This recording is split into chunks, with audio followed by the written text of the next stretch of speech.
Hi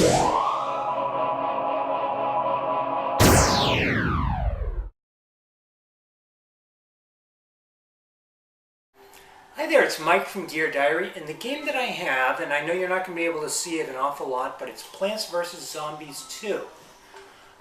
Plants vs. Zombies 2 just launched this past week as a free-to-play game, and it's the sequel to one of my favorite games, I don't know, in recent years, really.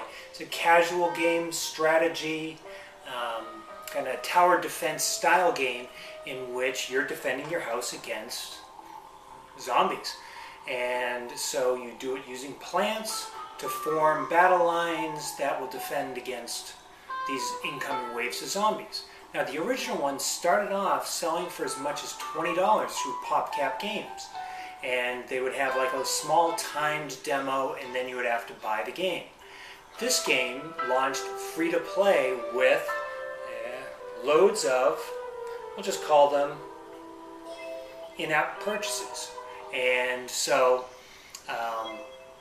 this is an example. You probably won't be able to see it, but basically if I want to go to the next area, which is in this case the Pirate Seas, since I've finished one area, I have my choice. I can either unlock it using the stars that I've accumulated, or I can buy now for $4.99.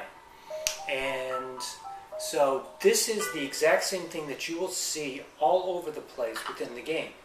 So if I want to, I can immediately go to the store and there's 1,000,001 little things that are sold for real money in there. And you can see you've got things that you can buy coins. You can buy 450,000 coins for $100. Whether or not you want to do that is your choice. One of the things that developers make very clear is that there are 6 plants that are only available if you pay money. And the sum total of these things is, let's see, is about $20. So to buy just the plants, so you can collect all the plants, $20. And that assumes that you play through everything else. Now you do not have to pay to do anything in this game, with the exception of those plants. You can actually earn your way through everything else. Right now I'm working through, and you can earn different stars for different levels. You can unlock areas. There's a gate. There are a number of gates, actually I've opened them. But by killing zombies, occasionally they'll drop a key. You find those keys, you can open gates. So you can manage this without paying. The problem that I have is it is in your face all the time with, hey, do you want to buy that? Hey, would you like to spend some money? Come on, you know that you want to spend some money here. Wouldn't it be easier just to spend some money? And I understand EA Games makes more money off of free games on the App Store than they do through their console, PC, handheld business. It is a high profit business when you're spending $100 on a bunch of coins. It's just something that leaves me, to use a cliche, leaves me feeling a little dead inside. It makes it tough. What I have found as I've been playing is I've had to put the game down a few times because I just get irritated and frustrated dealing with the kind of, let me put my hand in your wallet sort of deal. So, Plants vs. Zombies 2, I'll write up a little review in there. I would love to say I hate the game, but I don't. You know what? It is an excellent game. The developers did a fantastic job. The levels are great. The plants that came back are great. The new ones are really well done.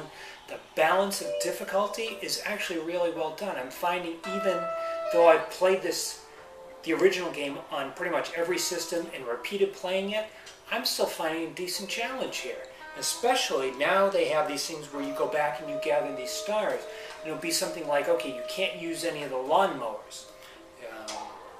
So I'll just go ahead and launch a level. So here's my grid, and there are my zombies, and I get to choose a bunch of different plants, and we'll go ahead and do that. But off to the side, there are the different rows, and off to the side there are lawnmowers, and they are kind of your last line of defense. So one of pretty much all the challenges I've come through say don't lose any lawnmowers. There might be little things, little moss or whatever, don't let that get stepped on. There are a number of different things that make up each challenge for each of these stars. And so all of those things are actually well thought out and progressively more difficult. So, again, I would love to say I hate the game because I dislike the pay system. However, the game itself, very well done. Which brings up an immediate conflict, which is the game is really well done, the pay system just really gets to me. And the worst thing is, having played the Ultima Forever Resurrected game, it's got a very similar system. Again, you'll get to some place, you get to these chests. They've got these chests of loot as you're going through the role-playing game, and you can get better items out of the chest by having, rather than bronze keys, which you'll find, silver keys or best gold keys.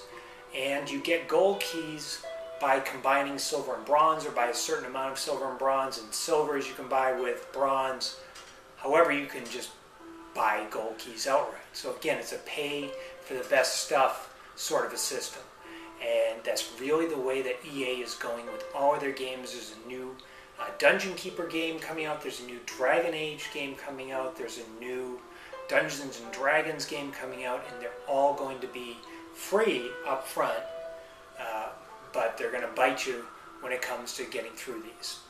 So, Plants vs. Zombies 2, really a mixed bag.